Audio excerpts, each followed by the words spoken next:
नमस्कार साथियों, स्वागत है आप सभी का हमारे इस यूट्यूब चैनल स्टूडेंट्स रोजगार पोर्टल में। दैनिक रोजगार समाचार के इस सेशन में आप लोगों का स्वागत है। चलिए देख लेते हैं आज की महत्वपूर्ण खबर को, जो विभिन्न समाचार पत्रों के माध्यम से निकल के आती हैं और छात्र जीवन से संबंधित होती हैं। जैसा कि स्क्रीन पर आप देख पा रहे होंगे कि यहाँ पर हम जूनियर एडेड भर्ती 69,000 भर्ती में आरक्षण मामला संबंधित खबर, टीजीटी पीजीटी सीट वृद्धि, जीआईसी प्रवक्ता नियुक्ति, एसएससी संबंधित महत्वपूर्ण खबरों को इन वीडियो में हम चर्चा करेंगे।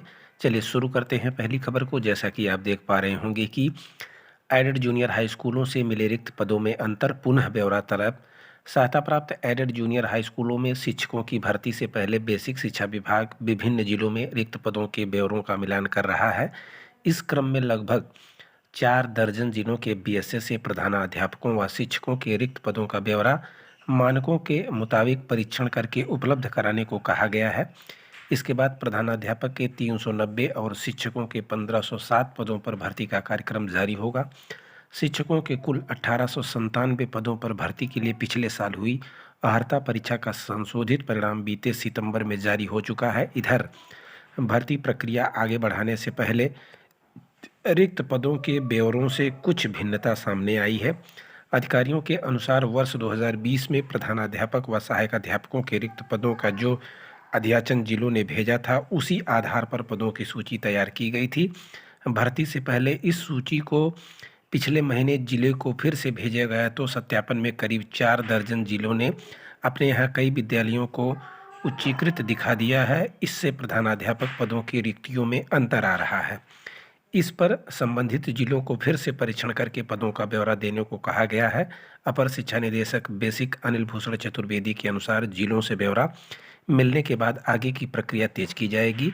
प्रधानाध्यापक के 390 और शिक्षकों के 1507 पदों पर होनी है भर्ती। तो यह जब तक विसंगति नहीं कंप्लीट होती है तब तक आप लोगों का जीओ जारी नहीं हो सकता है। अगर हम संभावना की बात करते हैं तो यह प्रक्रिया जो है, अगर आप जीओ की बात करते हैं तो लास्ट दिसंबर तक होने की संभावना दिख रही है। जो भी होगा आपको इस चैनल के माध्यम से अवगत कराया जाएगा। और इस तरीके की खबर आप लोगों को अगर अच्छी लगती हो तो कृपया इस चैनल को लाइक, शेयर और सब्सक्राइब ज़रूर कर लें। अब आगे बढ़ते हैं, दूसरी महत्वपूर्ण खबर को देख लेते हैं। 69,000 शिक्षक भर्ती आरक्षण मामले में फैसला सुरक्षित।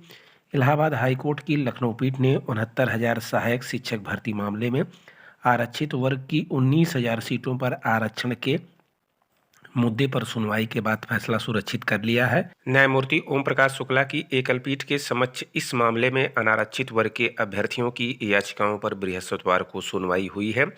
अब कोर्ट इन पर फैसला सुनाएगा। याचिकाओं का आरोप है कि आरक्षित वर्ग के अभ्यर्थियों को अध्यापक पात्रता परीक्षा यानी टीईटी तथा सहायक अध्यापक परीक्षा में अंकों में छूट देकर दोहरा आरक्षण दिया जा रहा है।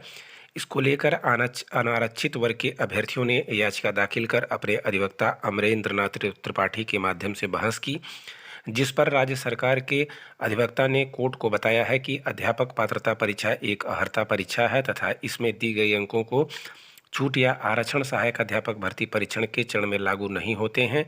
यह उस परीक्षा का भाग नहीं है। इसके जवाब में याचियों के अधिवक्ता ने कहा कि जब अध्यापक पात्रता परीक्षा सहायक अध्यापक भर्ती परीक्षा का भाग नहीं है तो फिर इन्हें अध्यापक पात्रता परीक्षा में अंकों में छूट आरक्षण के आधार पर क्यों दी जाती है। इस पर सरकारी अधिवक्ता ने कहा कि इस भर्ती में आरक्षित वर्ग के अभ्यर्थियों को डबल रिजर्वेशन नहीं दिया जा रहा है, बल्कि यह भर्ती बेसिक शिक्षा नियमावली 1981 तथा आरक्षण नियमावली 1994 के तहत की जा रही है। ऐसे में अनारक्षित वर्ग के अभ्यर्थियों द्वारा डबल रिजर्वेशन पर दाखिल की गई याचिकाओं का कोई महत्व नहीं है। कोर्ट ने मामले की सुनवाई के बाद फैसला सुरक्षित कर लिया है। साथ ही कहा है कि हफ्ते भर में पक्षकारों के अधिवक्ता अपनी लिखित बहस दाखिल कर सकते हैं। आरक्षित वर्ग की 19,000 सीटों पर आरक्षण मुद्दे पर हुई है सुनवाई और आरक्षित वर्ग के अभ्यर्थियों को दोहरा आरक्षण देने का आरोप है। तो यह थी 69,000 भर्ती संबंधित खबर। अब आगे बढ़ते हैं, देख लेते हैं दूसरी अन्य महत्वपूर्ण खबर को, जो टीजीटी पीजीटी भर्ती से संबंधित खबर है कि रिक्तियों की संख्या बढ़ाने के लिए चयन बोर्ड पर प्रदर्शन।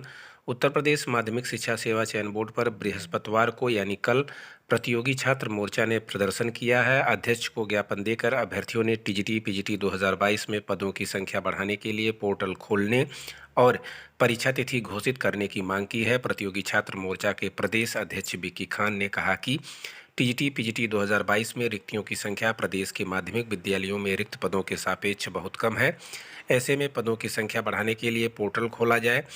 विक्की खान का दावा है कि अध्यक्ष ने आश्वासन दिया है कि पोर्टल खोलने के लिए शासन से जल्द ही वार्ता की जाएगी। साथ ही पोर्टल खोलने के बाद परीक्षा तिथि पर निर्णय होगा। ज्ञापन देने वाले प्रतिनिधिमंडल में अनिल उपाध्याय, कृपाशंकर निरंकारी आदि शामिल रहे हैं। अन्य समाचार के माध्यम से भी यही जानकारी आप देख पा रहे होंगे कि पोर्टल खोलकर टीजीटी पीजीटी भर्ती में पद बढ़ाने की मांग की है। अभ्यर्थी बोले, विज्ञापन में नए पद बढ़ाने के बाद घोषित हो परीक्षा तिथि। माध्यमिक शिक्षा सेवा चयन बोर्ड के अध्यक्ष को वहां पर ज्ञापन सौंपा गया है। देखते हैं क्या होता है और जो भी होगा आपको इस चैनल के माध्यम से आगे अवगत कराया जाएगा। अब बात कर लेते हैं जीएससी प्रवक्ता से संबंधित। यह खबर है कि 1,500 चयनितों को लगी 1-1 लाख रुपए की शपथ। सहायक अध्यापक प्रवक्ता के पदों पर चयनित अभ्यर्थियों को नियुक्ति का इंतजार है।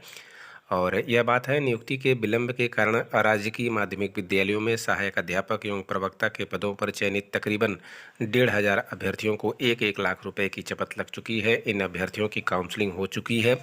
एक कार्यक्रम में इन्हें नियुक्ति पत्र वितरित किए जाने हैं, लेकिन शासन स्तर से कार्यक्रम का समय ही निर्धारित नहीं हो पा रहा है। उत्तर प्रदेश लोक सेवा आयोग ने 19 विषयों में जीआईसी प्रवक्ता के 1342 पदों का परिणाम जून 2022 में 2 चरणों में जारी किया था। इसके बाद 10 से 20 अक्टूबर तक चयनित अभ्यर्थियों का ऑनलाइन काउंसलिंग की गई थी। इसी दौरान एएलटी ग्रेड शिक्षक भर्ती 2018 के तहत 7 विषयों में वेटिंग लिस्ट के 123 अभ्यर्थियों को भी काउंसलिंग करा दी गई थी। पूर्व की व्यवस्था में अभ्यर्थियों को काउंसलिंग पूरी होते ही नियुक्ति पत्र जारी कर दिए जाते थे, लेकिन इस बार अभ्यर्थियों से कहा गया है कि शासन स्तर पर अलग से कार्यक्रम आयोजित किया जाएगा जिसमें नियुक्ति पत्र वितरित किए जाएंगे। तो यह कार्यक्रम देखते हैं कब तक जो है बनता है और इनको अपनी नियुक्ति का इंतजार है छात्रों को। जैसे ही शासन स्तर से कार्यक्रम निर्धारित होता है वैसे ही आप लोगों को नियुक्ति पत्र वितरण कर दिया जाएगा। बस इसमें केवल नियुक्ति ही देना शेष बाकी है। अब आगे बढ़ते हैं। एसएससी से संबंधित यह खबर है। एसएससी सीएचएसएल में अवसर 4500 पदों पर, लोअर डिवीज़न क्लर्क व अन्य पदों पर भर्ती। न्यूनतम आयु की बात करें तो 18 वर्ष और अधिकतम आयु की बात करें तो 27 वर्ष निर्धारित है। आयु सीमा में छूट नियमानुसार दी जाएगी।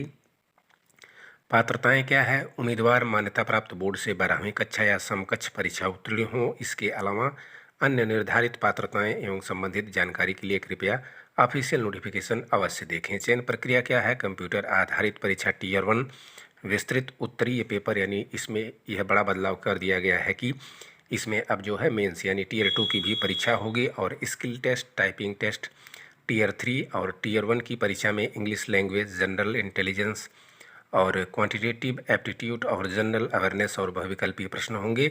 टीयर 2 में पेपर 100 अंकों का होगा जिसमें निबंध आवेदन की अंतिम तिथि 4 जनवरी 2023 निर्धारित कर दी गई है।